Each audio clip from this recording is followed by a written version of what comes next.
Tout le monde ou pas? On peut y aller? Bien, bah écoutez, merci à tous d'être présents. Je tenais à faire cette conférence de presse pour un petit peu faire le point à tout le monde, avec la presse, de la situation de ce dossier d'enquête suite au double homicide de Pouliastruc. Je suis accompagné donc du commandant de groupement et du colonel commandant la SR de Toulouse, qui sont donc tous les deux en charge de l'enquête et puis évidemment des forces de gendarmerie qui œuvrent pour essayer d'élucider ces faits. Voilà, ce que je peux vous confirmer tout simplement, c'est que nous avons affaire, donc le 4 juillet 2022 à Pouliastruc, à la découverte de deux personnes qui ont été blessées vraisemblablement par arme à feu. Hein, c'est ce que nous ont confirmé les constatations de l'autopsie.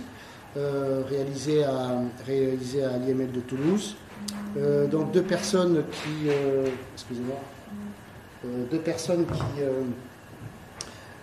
qui sont décédées suite à ces blessures. La première personne a été découverte directement décédée, le monsieur, et sa collègue de travail. Elle a été secourue dans un premier temps par les pompiers qui étaient sur place. Et malheureusement n'a pas pu être réanimé et décédé assez rapidement sur place à Pouliastruc. Donc les investigations nous ont permis de déterminer assez rapidement la provenance vraisemblable, la cause en fait de ce double homicide, c'est-à-dire qu'on évolue dans la sphère familiale. L'enquête a permis de déterminer que les deux victimes s'étaient rapprochés sentimentalement depuis quelques semaines dans le cadre d'un voyage scolaire, puisqu'ils étaient tous les deux enseignants, l'une professeure de français et l'autre professeur d'EPS, dans le même établissement au collège de C de Tarbes. Côté couple, entre le mis en cause et la victime, ils étaient en instance de divorce, avaient fait déjà les premières démarches, étaient séparés. Voilà, donc nous avons de bonnes raisons de penser que ce drame est lié évidemment à ce contexte de séparation. Et nous sommes actuellement en train de rechercher activement donc l'époux d'une des victimes qui n'est plus réapparu depuis, qui a, semble-t-il, fui.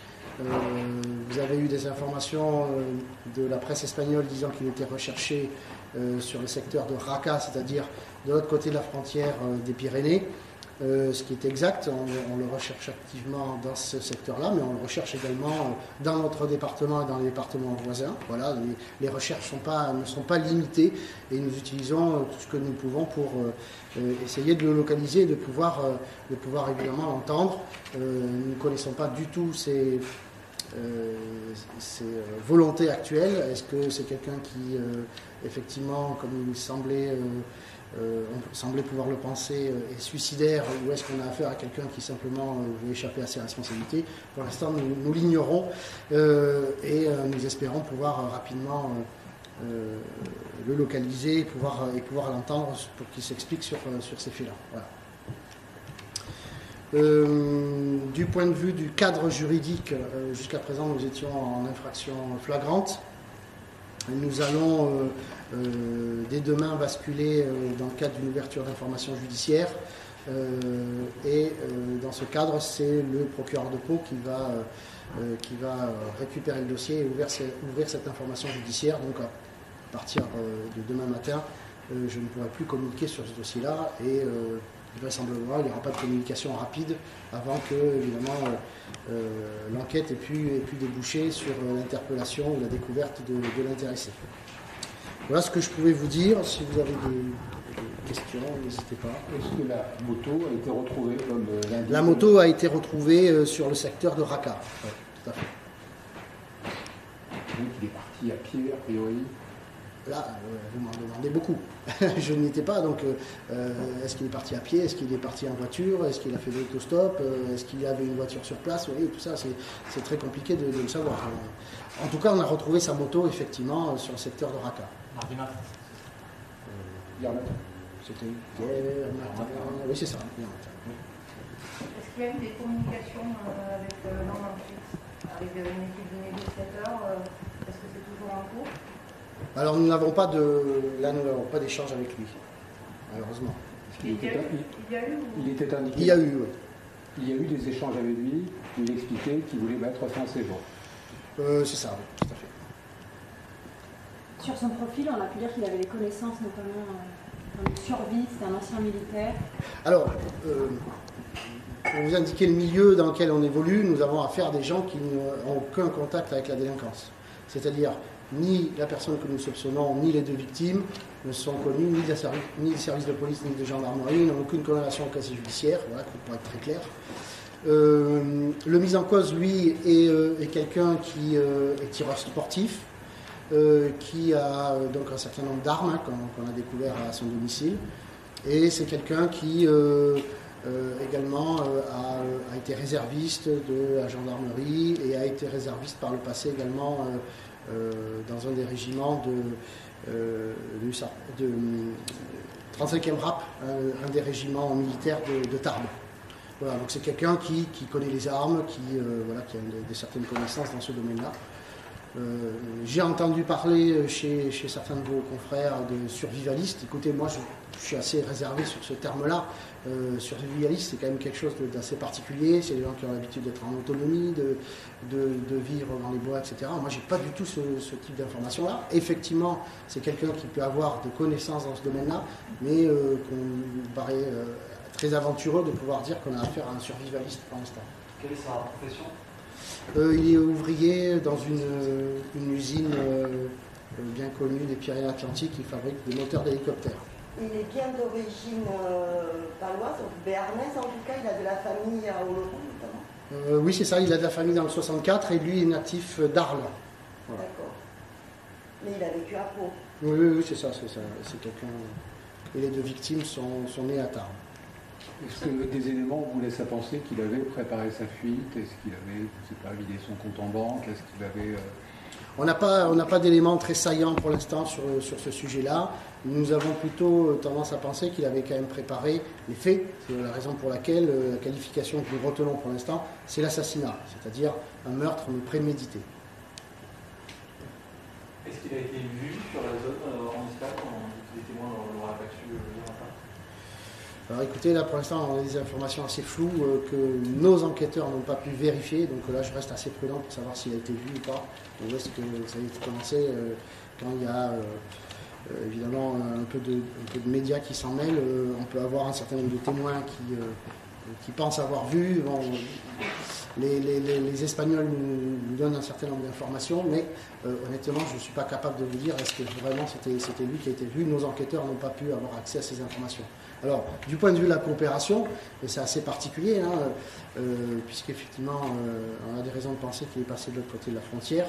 Moi, je veux saluer quand même l'engagement de nos camarades espagnols qui ont mis les moyens sur le terrain pour essayer vraiment de le localiser, essayer de le retrouver. Pour l'instant, sans effet, malheureusement, mais voilà, c'est quelque chose qui fonctionne vraiment bien pour l'instant. C'est le massif de l'Orouel, c'est ça, qui a été ratissé. Je ne sais pas vous dire. Là aussi, comme le dit la presse espagnole. C'est possible, mais je ne saurais pas vous dire exactement. Je ne connais pas du tout la géographie locale. Voilà. Est-ce que vous le considérez comme dangereux pour d'autres personnes? Écoutez, quand vous avez quelqu'un qui a le sang-froid, pour utiliser les armes pour supprimer deux personnes, on peut dire qu'il est dangereux. Maintenant, est-ce qu'il en veut à d'autres personnes de son entourage? Est-ce qu'il est capable de faire usage de ses armes? Est-ce qu'il les a toujours avec lui? Ça, c'est bien compliqué de pouvoir le dire tant qu'on ne l'aura pas trouvé. En tout cas, il est évident que nos enquêteurs ont pris toutes les mesures de prudence lorsqu'il s'est agi de rentrer chez lui, parce qu'on ne savait pas s'il s'y trouvait et on ne voulait pas qu'il y ait en plus des victimes du côté des forces de l'ordre. On sait que le couple a 2 enfants en bas âge, le couple a un enfant de séparation. Où sont ces enfants actuellement? Ces enfants, ils sont gardés par la famille. Hein, ils avaient déjà été confiés, ils n'ont pas assisté du tout aux faits, ce qui est quand même une bonne chose. Donc pour l'instant, voilà, leur situation est un peu en suspens. Ils sont entre de bonnes mains, donc je n'ai pas jugé utile pour l'instant de prendre des décisions particulières les concernant, mais évidemment, on va avoir une vigilance par rapport à la situation, et notamment en fonction de l'évolution de la situation de leur père. On a vu ce matin qu'il y avait d'importants dispositifs du côté de Barbazan dessus. Est-ce que c'est parce qu'on craint qu'un proche puisse revenir, donc il y avait du GIGN notamment qui va être sur place? Oui, c'est-à-dire qu'on continue, nous, à chercher dans différentes directions, et évidemment à sécuriser les lieux quand on a besoin d'y faire un certain nombre d'opérations, hein, parce que vous imaginez qu'on n'a pas pu tout faire dès les premiers instants, donc voilà, c'est des choses qui sont appelées à se répéter, hein, il n'y a rien de particulier. Évidemment, s'il devait y avoir une interpellation, on en informerait relativement rapidement la presse. Mais ce n'est pas le cas pour l'instant. Juste un point technique, il y a ces photos qui ont été diffusées notamment dans la presse espagnole. Est-ce qu'on peut les reprendre pour les diffuser côté télé? Écoutez, je ne sais pas d'où elles viennent ces photos, hein.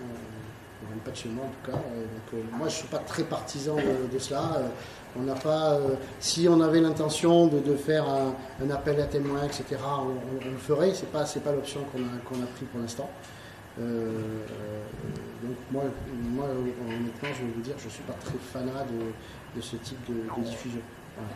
Vous avez dit tout à l'heure qu'il y a eu des communications avec lui, au téléphone, il n'y en a plus aujourd'hui, ça veut dire que son téléphone il ne répond plus ou il est coupé?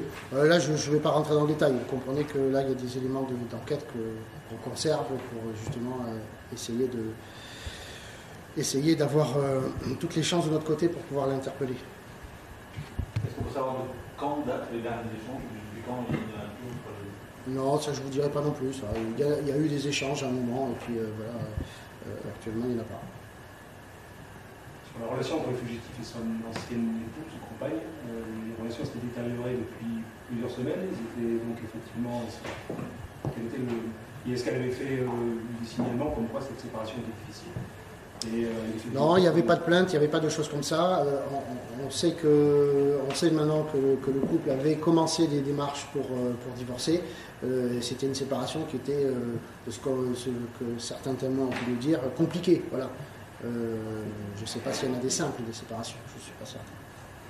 Il n'y a pas de signalement de la part de la... Non.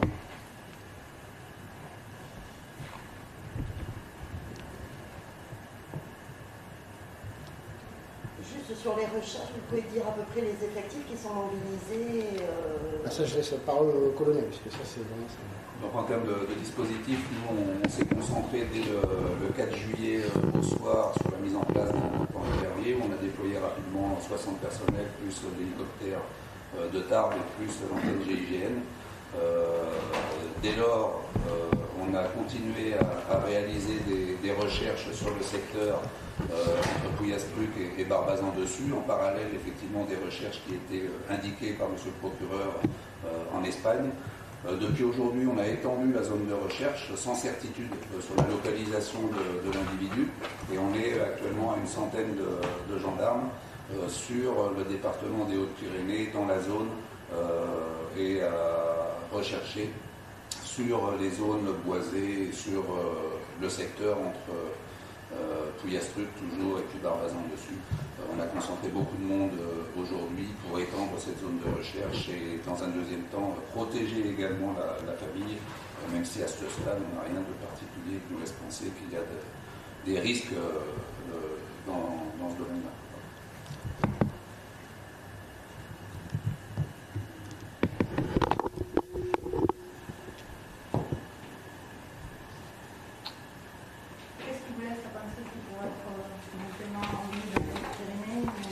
Alors rien ne nous laisse à penser qu'il est revenu dans les Hautes-Pyrénées.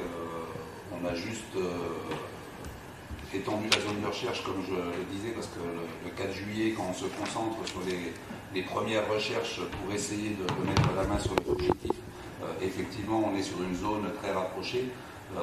Ensuite, depuis hier et encore plus aujourd'hui, on a étendu cette zone pour essayer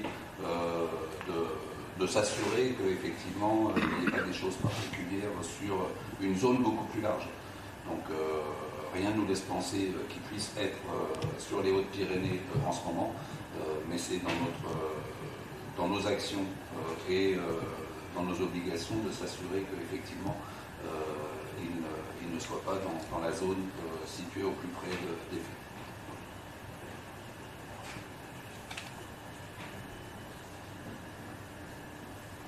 Aujourd'hui, toutes les personnes de gendarmerie sont. Vous en avez beaucoup en Espagne ou comment ça s'est passé la répartition? Ou c'est les Espagnols enquêtent chez eux et... Ah non, c'est les Espagnols qui enquêtent chez eux. Oui, oui. Nous, on a fait des demandes d'entraide aux Espagnols sur certains sujets, mais c'est eux qui sont compétents pour enquêter chez eux, évidemment. Voilà.